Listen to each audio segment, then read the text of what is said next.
Así que sin mediar más palabras vamos a recibir al ex gobernador de la provincia. ¿Cómo va? Y justo en el día de... Un gusto. Un placer. Justo en el día del aniversario de Río Negro, ¿no? Ah, sí, claro. 64 años. De esa historia estaba contando la historia de cómo llega, cuando Frondizi interviene en la provincia en su momento. Sí. Una época muy interesante de Río Negro porque un radical, Frondizi le interviene en la provincia a un correligionario. Claro. Castelo, sí. Sí. Durísimo. Durísimo. En la historia hubiese sido una tragedia. Estaría todos intratables. Claro, no, ni hablar. ¿Cómo está? Bien, muy bien. Se lo ve muy bien, muy contento de estar acá. El título, te felicito. Yo también me siento de acá. Porque sí. Hacía un tiempo que no venía y no puedo ocultar mi emoción cuando paso después del kilómetro 1000 y algo, 1100 por ahí, y empiezo a ver las luces de todo el Golfo. Sí, claro. Bueno, los años pasan y hoy fue motivo de una discusión con mi mujer, que allá está la Solva y que allá está el puerto, y me dice, no, que ese no es la Solva. Bueno, claro. Cosa de matrimonios de 30 años. Claro, a los 30 años se habla de esas cosas. Y está bien. Y antes se hablaban de otras cosas mucho más picantes, sí. Seguramente. Pero yo cada vez que veo yo fui un enamorado, una de las cosas que me impactó siendo muy joven fue la caída de los uruguayos, del avión de los uruguayos. Ah, claro. Y después lo de Carlos Páez Vilaró, sí. con lo que han sido, de alguna manera, la muestra de la gruta de la playa, sí. Cuando uno la mira. Yo escuché tu introducción. En realidad, el primer mérito es de la geografía. Es decir, porque el Golfo de San Matías y la confluencia de factores naturales y de recursos naturales, y la ubicación geopolítica de esta región le dan un potencial único. Hay momentos en que la política coinciden las cosas y la tormenta perfecta juega a favor. Sí. Creo que eso nos sucedió en su momento. Energías locales muy fuertes, con un grupo de dirigentes encabezado por Carazale como figura como un intendente, pero en realidad la energía sanantoniense tiene mucho que ver con una idea de provincia. Es imposible no concebir a Río Negro sin la integración del este al Pentágono rionegrino. Sí. Cosa que da una confrontación política que también es histórica, porque el Alto Valle, centralizado en General Roca, tiene otra visión de Río Negro. Y a mejor ya que lo mencionamos, Castelo y Gadano, Castelo de Viedma, Gadano de Roca, tenían los dos una idea global de Río Negro. Después viene una idea más concentrada, más centralizada en la prédica del diario Río Negro, sí. Y esa es una visión mucho más sesgada de la provincia. Es como si viéramos a la Argentina nada más que de Buenos Aires. Y ahí tiene que ver mucho Ragneri, ¿o no? Y Ragneri, claro, sí, ¿no? Y además tipos de mucho peso económico y mucho peso político. Claro. Y además con una complicación que es el peso electoral, porque hasta 20 años atrás el Alto Valle definía el rumbo electoral de Río Negro. Hoy lo define Bariloche. Claro. Como cuestión determinante. Sí. Y bueno, es un tema largo, a mí me apasiona, porque de ahí surge una idea de provincia u otra idea de provincia. Hoy yo noto, porque no es cuestión de hablar, a mí una cosa que me preocupa del paso del tiempo es que cada vez me pregunta la gente cómo era aquel tiempo, y yo quiero mirar para adelante, primero porque la vida es mirar para adelante. Seguro. Y hoy yo creo que está en una meseta el desarrollo del este de Río Negro, particularmente esta zona, porque el puerto no es lo que era ni lo que iba a ser, no. Porque las grutas están en un cono de confusión urbanística y de excelencia de servicios, que hay que dar un salto cualitativo urgente, porque si no se nos categoriza como un balneario complicado. Exactamente, o complicado al menos, de verdad. Y es un balneario distinto y excepcional. Y bueno, entonces estas son las cosas que hay que hacer. Y la política grande, no la de la confrontación por la elección, sino el mediano y largo plazo, que es lo que le cambia la vida a los pueblos, está señalando que Río Negro ha perdido poder político en relación a decisiones grandes. Por eso que se nos va la mitad de las exportaciones a Bahía Blanca, sí. Por eso que el ferrocarril no llega a San Antonio. Está bien, yo hablaba entonces perdemos el esfuerzo de 20 o 30 años sí. Y de presupuestos fenomenales de Río Negro, puestos en el puerto, puestos en el desarrollo turístico, que a veces con una falta de... Y estamos perdiendo una oportunidad de oro, porque el eje Vaca Muerta sí. cambia el norte de la Patagonia. Vaca Muerta cambia el país. Sí. Todavía no hemos asumido que el norte de la Patagonia va a ser la zona de mayor crecimiento y desarrollo de la Argentina. Ahora, si ese eje toma a Río Negro como lugar de tránsito y miramos cómo pasa el desarrollo entre Bahía Blanca y Neuquén, estamos complicados. Y realmente lo estamos mirando en la tribuna. La situación de los puertos de Bahía Blanca hacia abajo están todos en una situación difícil. Claro, porque perdieron los reembolsos. Perdieron y perdieron los reembolsos a raíz precisamente de que se pierde poder político. Seguro. Es decir, los diputados nacionales, los senadores, los gobernadores tienen razón de ser en la medida que usan ese poder político para beneficio de la región que lo genera, claro, como representantes. Lo acabo de decir en la editorial, hablaba, y por eso muchas veces mucha gente se abraza a los partidos provinciales, porque son los que en definitiva no van a levantar la mano en un esquema netamente nacional. Sí. Y en eso yo también, pero a mí... Es linda discusión. Sí, ¿no? linda, pero a mí yo creo que tiene mayor posibilidad aquel que llega, aunque va a tener menos poder, probablemente, si no asocia, si no hace rosca, pero levantar la historia no lo favorece a los partidos provinciales. Cuando se arma el tole-tole grande son los primeros que arreglan con la Casa Rosada, no lo que confrontan. Es una historia larga. ¿Y por qué? Sin embargo, han crecido, sin embargo, están hoy... Me voy a permitir disentir. Sí, Primero, sí. no han crecido tanto. Es decir, Acción Chubutense desapareció, el PACH. No, claro. El de Tierra del Fuego, Movimiento Popular Febuino, me parece que no figura más. Está bien, pero crecieron otros. Lo que pasa es que acá estamos muy influidos por uno que es la estrella de los partidos provinciales, que es el MPN. El MPN es el modelo de partido provincial, pero también un modelo de arreglo político, es decir, y además... Terminamos de decir que Vaca Muerta y Neuquén es una tierra distinta. Sí, entonces no es lo mismo tener un partido provincial en Neuquén que tenerlo en Tierra del Fuego. O en La Pampa. ¿Y en Río Negro no? Y en Río Negro está en su mejor momento, en su camino hacia un partido provincial. Pero la política ha cambiado tanto, y hay otras cosas que no han cambiado absolutamente nada. Hacer un partido desde el poder es bastante, no digo sencillo, pero es más fácil. El asunto es hacer un partido como deben ser los partidos, de abajo hacia arriba, con ideología, con que se muere el líder y hay 5 que quieren disputarlo, y que pierden los gobiernos y siguen siendo partidos políticos. Sacale el gobierno a Juntos Somos Río Negro. No, está bien, le pasaría mucho a Chubut al frente entonces, lo mismo. Entonces, el principal partido político en épocas de tanta confusión y de tanto cambio es el Estado. El que maneja el gobierno maneja la política. Por eso es que se reeligen todos. Está bien, Horacio, pero ¿cuánto ha dejado el radicalismo? ¿Qué espacio ha dejado el radicalismo? Bueno, dejó el poder. Al dejar el poder, no éramos tan rubio de ojos celeste. ¿Cómo se decía? Se le va corriendo la cosa. Y además, no es poca cosa, ¿no? Gobernar 28 años. Yo me saco sombrero en Argentina para quien gobierna más de 5 o 6 años. Sí, claro. Por eso hay que tener mucho cuidado en descalificar livianamente, que no sirve, que Fidel Castro es un dictador, que Maduro no sirve. A mí me gusta más mirar la realidad política, digamos. Pararse frente a la gente y tener consenso y mantenerse en el poder no es poca cosa.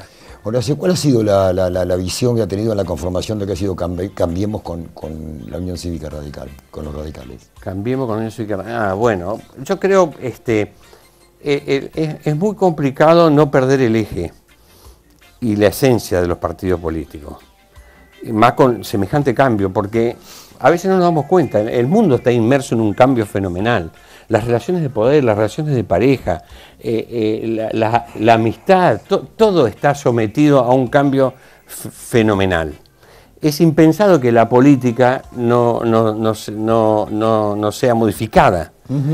El problema es que como la política está vinculada al poder, es la que más tarda en modificarse. En realidad los tipos que nos dedicamos a la política hablamos mucho de transformación y por ahí logramos efectos no queridos o contrarios. Somos los más conservadores de la sociedad, porque a veces nos resistimos a ese cambio. El radicalismo es un partido que tiene su razón de ser en la lucha por las libertades, la igualdad, el voto, la democracia como eje, la constitución como programa. Cuando pierde ese eje, pierde su razón de ser.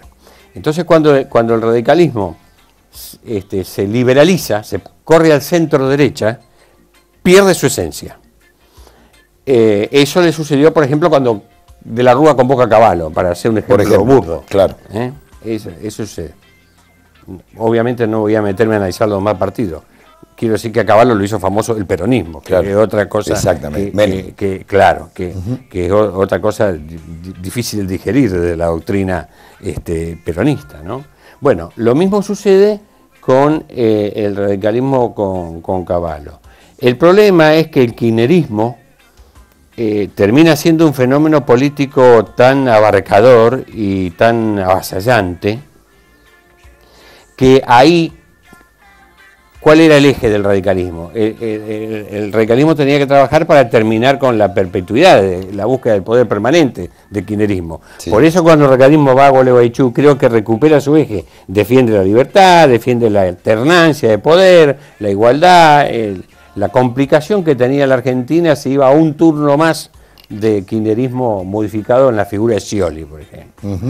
Hasta ahí yo acompañé, no quiero decir que el radicalismo estaba acertado cuando se acompañaba y cuando no. Está bien. Ahora, el problema es que después se forma una coalición de gobierno que no funciona como tal, un gobierno que no responde a las expectativas, se vuelve a correr el eje de lo que busca el radicalismo, claro. En función de lo que está haciendo Macri. Y ahí es el partido donde tiene que tener, a mi juicio, otro tipo de presencia.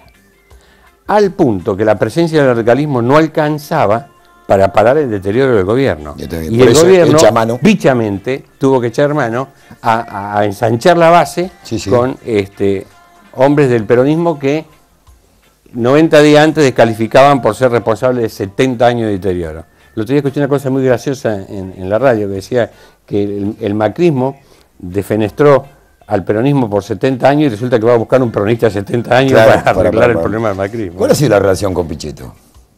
Bueno, yo no estoy calificado para hablar de Pichetto porque yo soy amigo personal de Pichetto, ¿no? Igual yo pienso que la decisión política, y esto sí es un rédito de esta época política, más dictada por la necesidad que por las intenciones. El país cada vez más habla de unidad nacional. Sí. El país cada vez más habla de tolerar al otro. El país cada vez más anda buscando consensos para hacer las cosas que hay que hacer. Porque está claro que con el país partido, el país diseñado por el kirchnerismo, mitad y mitad confrontando, no arregla los problemas de fondo. Aquí alguien tiene que tener 70 y alguien el 30, o alguien tiene que representar los intereses del 70 para hacer las 3 o 4 cosas que el país tiene que hacer, porque si no vamos hacia el paredón de nuevo. Ahora, al margen de este es mi enfoque pesimista, sino mi preocupación, diría yo, que el país no da pasos en la suficiente velocidad que necesita ese consenso. Correcto. Y si el país sigue partido mitad y mitad, sigue confrontando. Ahora, seguimos votando, seguimos siendo también no es poco, responsables. No por el hecho de votar, pero seguimos, en definitiva, votando por unos, por otros, y van pasando los años. Y a mí me llama mucho la atención que de los últimos años, desde que vino la democracia en el 83, cuando volvió la democracia en el 83, el único presidente que se salvó, que terminamos echándolo, entregando el gobierno antes, fue Alfonsín, a quien le hacen todo tipo de homenajes. Sí, se salvó 10 años después, porque a los 10 días que lo habían echado le querían incendiar el departamento. Así que, claro, pero por eso, la sociedad argentina... Yo coincido con vos que Alfonsín fue un exitoso en lo que tiene que ser exitoso un político, que es hacer docencia política y hacer que su mensaje haga que el ciudadano mejor que cuando después de haberlo escuchado. Bien. Eso por un político es esencial. Y eso precisamente es el gran fracaso del kirchnerismo, que en ese sentido deja un país fracturado. confrontando. Correcto. Aprovecho para recordar que el discurso del 83 de Alfonsín tenía 2 párrafos fenomenales que tienen que ver con la unidad nacional. Cuando él decía que el país afrontaba una complejidad tan grande que ya era hora de bajar todas las banderas partidarias para dejar la Argentina arriba. Ahí sacaba el gran aplauso y dejaba el mensaje de unidad. Y después decía una cosa muy interesante para este momento político. Decía, no descalifiquemos al peronismo por lo bueno que ha traído a la política argentina y solamente nos aferremos a lo malo. Le tiraba una mano al peronismo y desgorilizaba el discurso radical. Sí. A ese discurso hay que repasarlo mucho, porque en realidad es el discurso que sería el punto de partida de un país distinto. Un gran estadista. No, me saco el sombrero y yo me siento un privilegiado, porque yo anduve mucho al lado de Alfonsín. Algún día tendré que ponerme a escribir y más vale que salga de la vagancia y lo haga rápido, porque uno no solamente se olvida, sino que el tiempo pasa. Pero claro, yo acompañé a Alfonsín a la firma del Pacto de Olivos, por ejemplo. Él y yo en un auto, los dos. Ajá.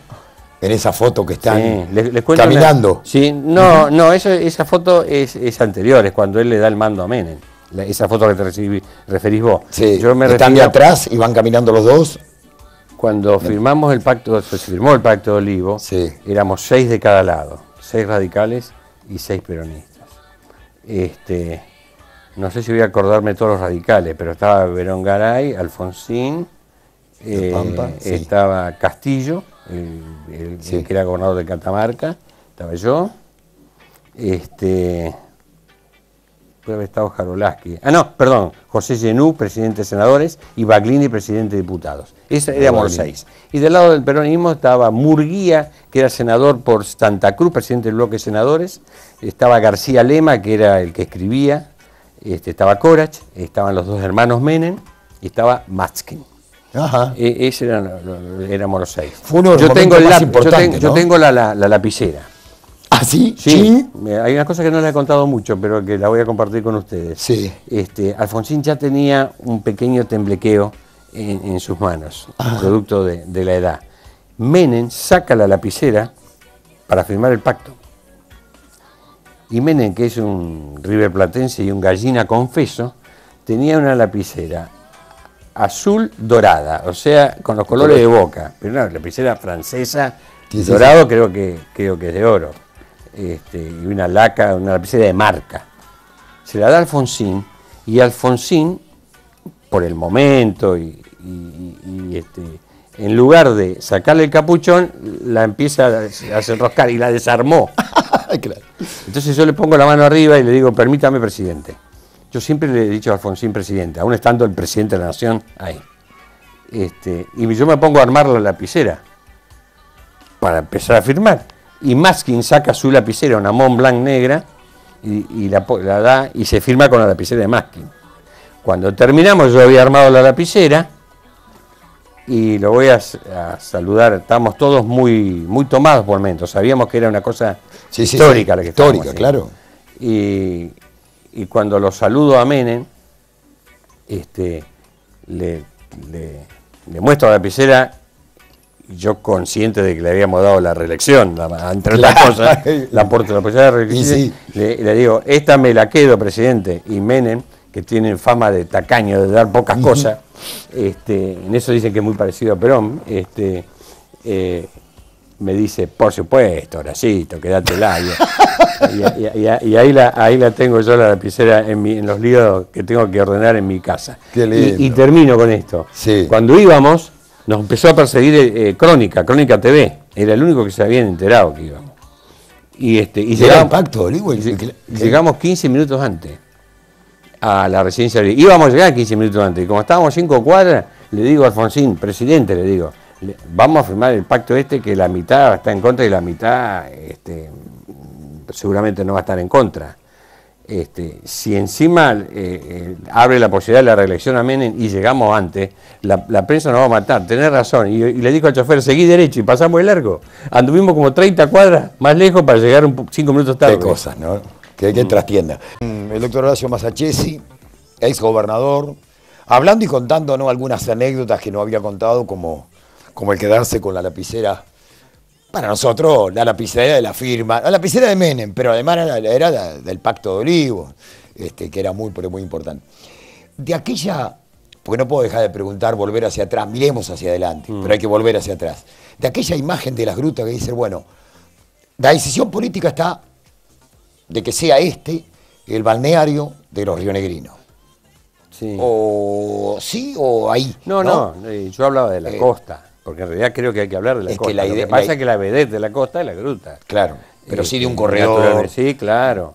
Y había necesidad de complementarla con la infraestructura. Me acuerdo que cuando yo asumí el compromiso de ser candidato a gobernador, dije que si ganaba iba a hacer 7 cosas en las grutas, y son las 7 cosas básicas que se hicieron. El gas, el casino, más asfalto, empezar las cloacas. La avenida de Río Negro. Todas esas cosas. ¿El polideportivo también? ¿Cómo? ¿El polideportivo? El polideportivo también. Claro, estaba en Carasales, algunas cosas surgían sobre la marcha. No sé, era una época en que venía uno y decía, y si hacemos un polideportivo, y hagamos un polideportivo. Pero porque necesitaba además, ¿no? Sí. Pero, y después hicimos toda esa tarea de docencia y promoción, ¿no? Sí, claro. Poner a figuras nacionales. Claro. No se olviden que acá vino Serrat en aquella época. Mirta Legrand, vinieron todos, del rock nacional y balada vinieron absolutamente todos. Sí. La fiesta del Golfo fue un enorme disparador. Era plata muy bien invertida. Muy bien invertida, sí. Sí, me acuerdo que además mirá lo que era nosotros desarrollamos un proyecto turístico, es decir, en la provincia. Los aeropuertos y la línea aérea tenían que ver con una idea turística de Río Negro. Para mí el turismo, y lo decía yo en aquella época, era la segunda manzana de Río Negro, porque el turismo era el gran motor que le faltaba a la provincia, en esa visión de Río Negro integral, con el dentro de una idea de provincia. Y después hay una cosa que no se la puede quitar nadie, ni a Río Negro, ni a la historia, ni a las grutas, que es el mar. Es decir, el mar es la gran ventaja comparativa. Sí. Sol y mar. Preguntale a neuquinos si no le gustaría tener un mar, o a los pampeanos. Sí, claro. Entonces nosotros lo tenemos. Lo que pasa es que el mar tenemos que usarlo con criterio constructivo desde el punto de vista político, tiene que ser un factor de desarrollo. Pero ahí tropezamos con otro problema, porque la que no tiene una visión del patrimonio marítimo es la Argentina. La Argentina es un país que no tiene buen diálogo con el mar, le ha dado la espalda tradicionalmente al recurso marítimo. Históricamente. Fíjense ustedes que no hay ciudades sobre el mar, salvo Mar del Plata, acá cuenta. No son muchas las que están sobre el mar. Es verdad. Es verdad, es un detalle. Somos más mediterráneos. Sí. Y bueno, y después, bueno, también el resto de las cosas de la provincia, la política de juegos de Río Negro, los famosos casinos, tenían que ver con la idea turística. Por eso que primero iba al hotel y el casino juntos. Si no, no había posibilidad de abrir la inversión privada. Por eso yo me enojé mucho con mis sucesores, sin nombrar a nadie, pero que la cuestión no es abrir casinos.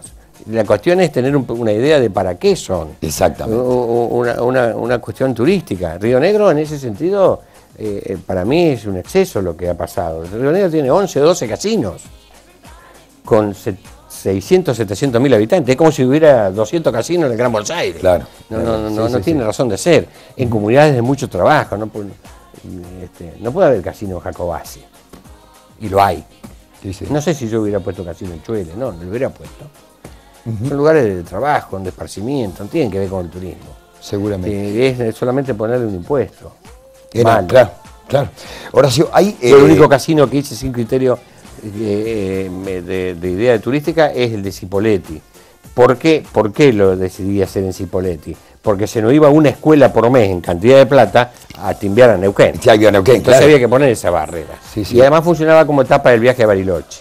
Aprovecho para decir otra cosa, hay que empezar a pelear rápido, gente de San Antonio, para ir a Bariloche por caminos rionegrinos y a ir a Bariloche por la costa. Es decir, el gran mercado de Buenos Aires tiene que ir para la ruta 23, ahora que está faltada, tiene que ir por acá, tiene que dejar de ir por Neuquén. Seguramente. Tenemos que pelear eso. Claro, obviamente. Tenemos que, en buenos términos. Pero tanto la franja costera del Valle, el Birch, Trelew, le conviene mucho más venir por la 23 que ir por Esquel. Claro, bueno, también. Cuando está habilitado. Sí, sí, sí, lo seguro. que también de alguna manera le da una transitabilidad porque es un camino, un desemboque de dos puntos clave en tipo, hablábamos acá, ¿no? Desayuna en Bariloche y cena en la gruta. En esa etapa nosotros pusimos a turismo, lo hicimos ministerio. Fue el primer ministerio de turismo en la Argentina. Torrejón cuando se suma. Torrejón fue el primer ministro. Claro. Sí, pero a mí me interesaba que el ministro de Turismo opinara sobre la obra pública, porque yo quería enlazar la infraestructura con el recurso turístico. Es decir, porque Argentina tiene una carencia de infraestructura turística muy grande, ni hablar hace 20, 30 años. Ahora el crecimiento, bueno, la gruta está desconocida para alguien que deja venir 10 años y la ve de golpe. Claro. Después, bueno, le verán los defectos, pero claro, no se puede negar. Pero el caudal de más de 400.000 personas es inevitable. No, y además, con mucho orgullo recibimos la noticia de que está entre las 50 mejores playas del continente y todo eso, porque eso no es casualidad, es producto del esfuerzo de mucha gente durante mucho tiempo. Primero nuestros mayores, los abuelos, los que vinieron a habitar esta tierra, los primeros que hicieron sus casas en el balneario, la primer política oficial de apoyo como la de Bresciano y todos los intendentes que defendieron el recurso. Después la gente del Valle que la visualizó y empezó a construir. Bueno. Pero una idea de una mano del Estado. Sí, bueno, no, claro, claro, es que yo eso lo decía un poco en mi discurso, ¿no? Que todas estas cosas es como jugar al truco y uno tiene el ancho de espada, pero si tiene 2-4, no le queda más que la política tiene que poner la carta que falta. Sí, claro. Siempre. Por lo menos una negra, un 2, y ahí vamos. Es cierto. ¿Qué cosa le dejó a favor y en contra la política? La política esta de gobernador, la de llegar antes, la de pelearla. Bueno, el balance es medio complicado porque la política ha sido parte de mi vida. Y yo nunca he dejado de hacer política, aún en este tiempo que no hago política. Es decir, pero sin duda ha enriquecido mi vida. Y además la satisfacción de poder hablar de cosas o haber sido protagonista de algunas cosas que le han cambiado para bien a la gente. Y aprecio también que como uno ha tenido mucho protagonismo, no descarto que a mucha gente otra vez le cambió la vida para mal. La exposición pública. Claro, la exposición pública o los errores, porque no han sido todas rosas y la vida política, como la vida de cualquier persona, se viste de aciertos y errores. Pero yo me siento un privilegiado en ese sentido. A mí me tocó recorrer el mundo con Alfonsín, con Menem. Me tocó un momento excepcional de la Argentina, como fue el despertar democrático. Y bueno, no, son cosas que casi no se pueden poner en palabras.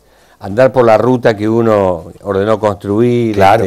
Ver la gente agradecida por una obra, por la otra. Pero insisto que el modelo más a mano que tenemos es sin duda Raúl Alfonsín.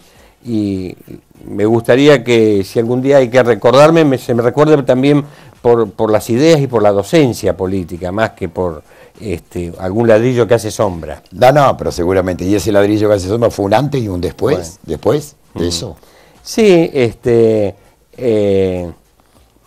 a mí el tema del este de Río Negro, pero yo insisto que lo descubrí de grande. Por eso es tan bueno que en las escuelas y en la educación se enseñe mucho el patrimonio provincial. Los que crecíamos en Alto Valle asociábamos el mar a Montehermoso, o a Necochea o a Mar del Plata. Claro. Y eso me decía, si era un chacarero que hacía mucha plata, iba a Mar del Plata, claro. Más o menos a Necochea, y lo que no hacíamos tanto, íbamos a Montehermoso. Yo me crié en los veranos de Montehermoso. Yo me desayuné que Río Negro tenía un mar potente casi cuando volví a la universidad, recibido de abogado. Cuando vine a registrar el título de Vietnam, me llevaron a la lobería. Y ahí dije, claro, a la flauta, ¿y esto? Sí, sí. Y bueno, y tenemos un patrimonio fenomenal. No puedo dejar de preguntarle esto. Cuando le digo un antes y un después de lo ocurrido, cuando el caso del banco, ¿está no, arrepentido? No, pero no, ¿Se arrepintió? No, que me voy a arrepentir. No me arrepiento de no haber llevado más, porque había hoy, la plata. Hoy, sí. Horacio, hoy. No. ¿Hubiera tenido otra visión? Eso. No, quedate tranquilo, estuvo todo muy bien. Y como la mitad de esas cosas, la gente cree que lo planificamos. Estábamos totalmente arrinconados. Nos querían embromar. Nos querían manotear la provincia.